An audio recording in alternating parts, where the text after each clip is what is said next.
from the President of the UN Habitat Assembly, Martha Delgado. Thank you very much.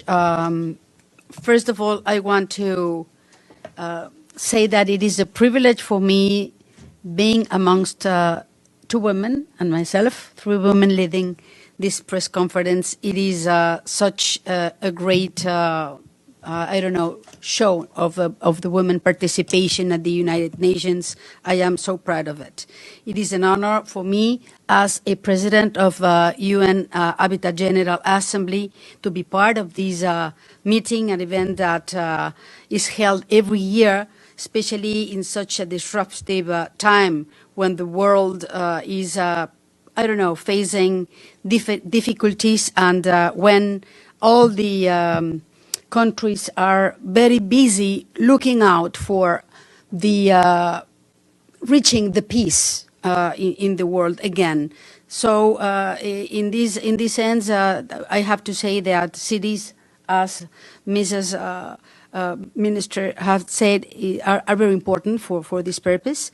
And then, since it is essential and paramount that our planet members states work together to work in a vision of a prosperous, technological, green, sustainable, inclusive future, which only that to be possible if we take inclusive actions based on strategic planning with direction on the urban issues. So I would recognize the effort made by UN Habitat President, Executive Director, to bring the table perspective, ideas, and plans based on knowledge, and all the staff that is working with Mrs. Maimunah Sharif in Nairobi.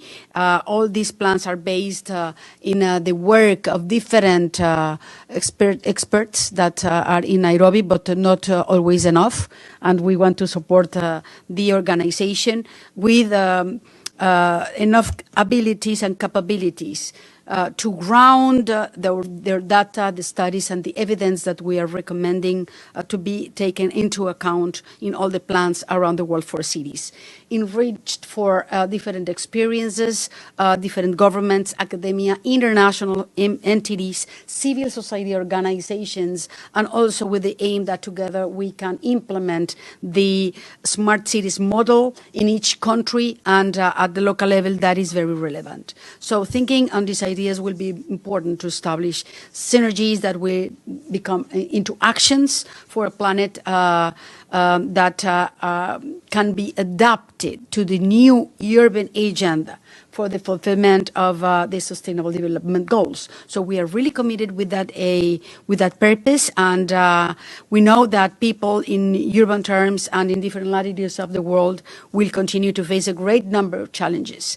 But it is also appropriate to mention the great joint progress that have been made in past, and also to take into account that the spread of COVID-19, as well as the presence of new variants of this virus, are putting us in the direction of accepting this new challenge again to adapt and move forward for cities, but also for the planet as a whole. We must work very hard, and we need to be united on the matter that inequality is becoming a real challenge at a local level too.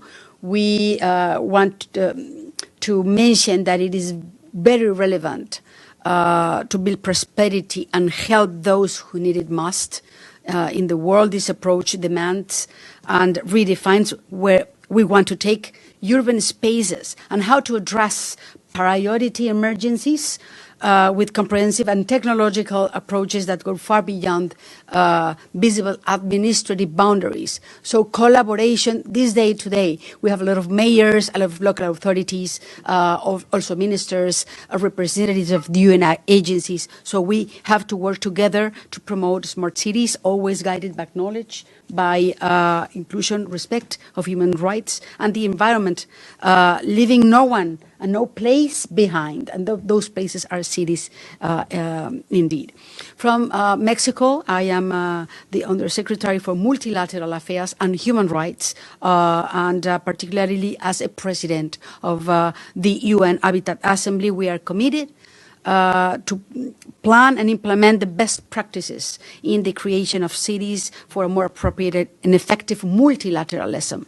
So to end this intervention, I want to say that it is also worth it to mention that we coordinate efforts joined with the UN Nations Human Settlements Program, UN Hábitat, our organization, and other agencies of the system in which we are working of the development for cities.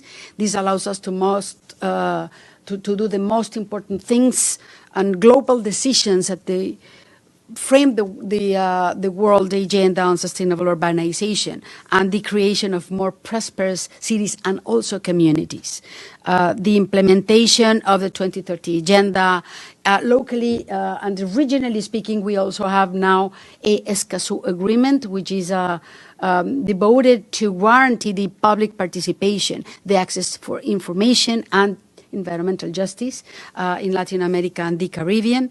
And these global tools also are opportunities for the reconfiguration of urban spaces and taking on the character will enable the world cities for all the member states at the UN. So thank you very much. I have to say that on behalf of Mexico and also as a president of the UN Habitat Assembly, we are gathering today with a lot of enthusiasm before the World Urban Forum that will take place in Poland in June. And our commitment here is also a call to action for governments to endorse these groups that we are right now launching. One very important is the group of Friends of UN Habitat. Maimunah will talk about that, but we fully endorse this initiative in order to gather enough resources, voluntary contributions for the countries, which are needed for work in one of the most important organizations of the UN system, which is UN Habitat. In UN Habitat, we are working for people directly, and the principle of subsidiarity is very important also at the national level. So this organization is working for all, and thank you very much for your attention. I